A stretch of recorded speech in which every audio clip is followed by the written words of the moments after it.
Ladies and gentlemen, boys and girls, the 56th running of the International 500 Snowmobile race is green.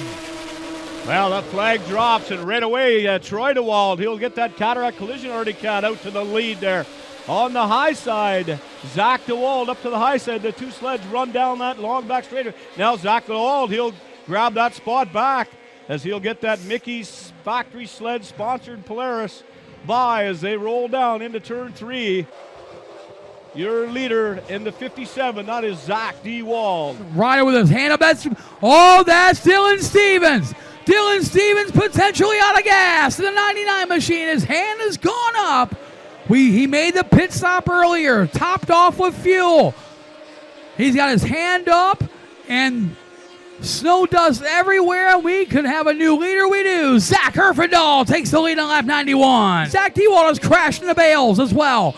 Brings out a Tour Oil on propane, yellow flag. All kinds of stuff happening. Zach DeWald hard in the bales. That sled, oh my, look at that. I think part of it's because so many sleds are a lap down. So many good sleds are a lap or so down, and they're going to push hard to come back up. Just a great battle continues, and we've got a long way to go. 155 laps completed, 45 laps to go until the second plow break. That was close. Okay. Oh my goodness. Got to jump start my heart after that one. They're 4 wide coming into that turn. You know what made that happen? That was Bobby Manny in the 02 Chase Power Center machine. I mean, these guys are battling tooth and nail, and they've been doing it for 351 laps. There's still 149 laps to go in this race. And this race has actually clicked off at a very good clip as they make their way on a turn number 4 one more time. Wickerham looking for Spencer. He looked the wrong way. Spencer to the inside. They come down the front stretch. 5/100ths of a second, and Spencer takes the lead going into turns 1 and 2. Just an absolute beautiful day. I don't know if anybody's left the banks here. The crowd is, what did you see, John? The Tommy Bauer sled had her right up on the tail. I'm sure FloRacing will catch that, and that's going to be a highlight. Where was that? The back straight coming out of turn 4 there. The Tommy Bauer 19 sled had it right up on the tail. It's down the back straightaway. You can see all the machines there. There's 4 of them heading for the corner there. They're pretty tight as they... Well, I'll tell you, 4 sleds that's a good race, having 4 on the lead lap at this stage. Look at that machine. That's the bunkie race. I think Aaron Christensen on board muscling that machine out of turn 3, turn 4. Here they come again down the front straightaway here. Again, those 2 sleds are pretty darn close. That's the 62 trying to get the lap back, and 74 machine. That's the bunkie racing number 74. Those machines trying to stay from getting put a lap down. That is the gap between your first and second place sleds. Hard to believe, but we shouldn't be surprised, really. But here we go. Look at that. There's a pass for the lead. Revering to the inside, but here comes Brown. Right back on the inside as well. But Revering with a whole shot on turn number 4. And Dan Revering, new leader with 54 laps to go as he passed the 54.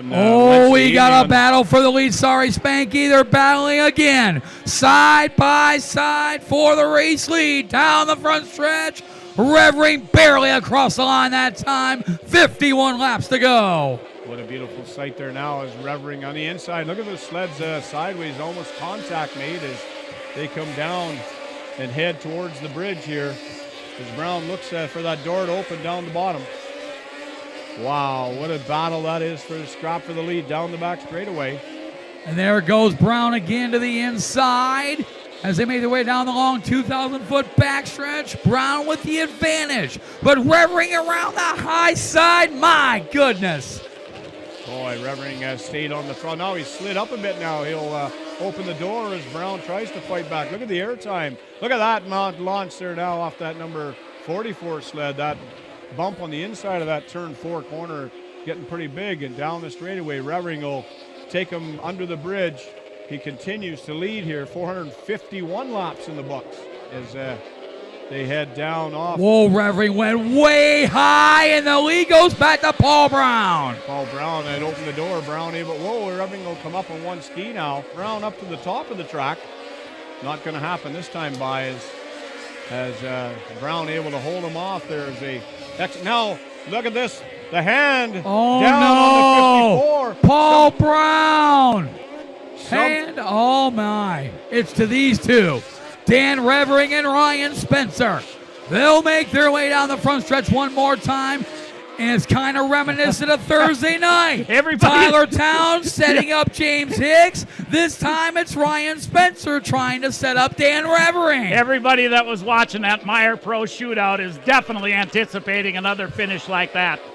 Spencer looks to the high side. Revering throws the block. Oh my goodness. Turn number 2.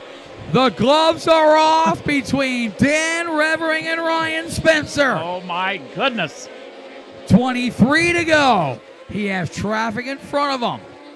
Carefully negotiates by. 3 laps to go.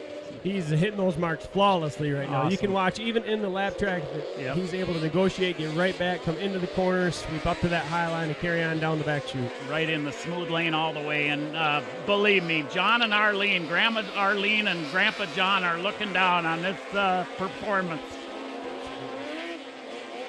He'll make his way into turns 3 and 4 one more time, and the caution flag comes out. Oh my The Atour goodness. Oil and Propane yellow flag is out. We're going to have a race on our hands here. Oh My boy. goodness. Green and white flags out.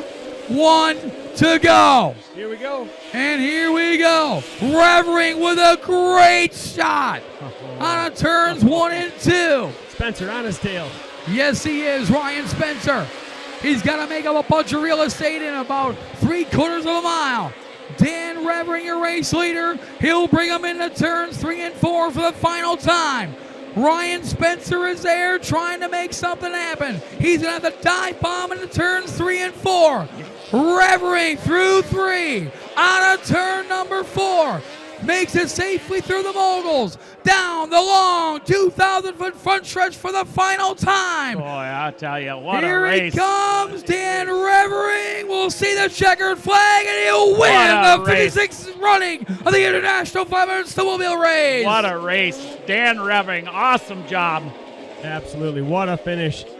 Oh, man. Get on, Charlie. Heck, absolutely. Get on That's that what sled. it's all about right there. That is what it's all about at the Sioux I-500.